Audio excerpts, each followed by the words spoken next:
আসসালামু আলাইকুম রহমতুল্লাহ। নতুন গেম, নতুন বছর, প্রথম গেম আপনাদের জন্য উঠে ধরলাম থ্রি অ্যাপের।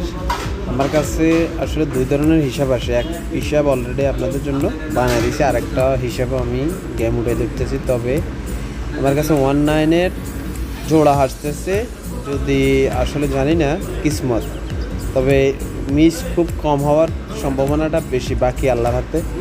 তারপরে দেখেন, যদি যাদের যাদের ভালো লাগে তো ওখান থেকে খেলতে পারেন। আর কি বলবো আপনারা তো আমাকে সাপোর্ট করলে অনেক কিছুই বুঝে পাইতে পারেন, অনেক কিছু বুঝে নিতে পারেন। চ্যানেলটির ভিডিওটা শেয়ার করে দেবেন বন্ধুদের মাঝে। আর আপনারা চ্যানেলের ভিডিওতে লাইক করবেন, চ্যানেল সাবস্ক্রাইব করবেন, তাহলে উৎসাহ পাইলে সব কিছুই ভালো লাগে। যদি উৎসাহই না পাই তাহলে ভালো লাগার কাজ কীভাবে করবো? ভিডিও বানানোর উৎসাহ দিতে হবে আপনাদেরকে। তো আমরা দেখেন, যারা যারা ভালোভাবে আমার ভিডিওগুলো ফলো করলে বুঝতে পারবেন আমি কীভাবে গেম বানাই, কীভাবে কী করি, সব কিছু বুঝে শুনেই খেলেন। Thank you so much. সালামু আলাইকুম রহমতুল্লাহ।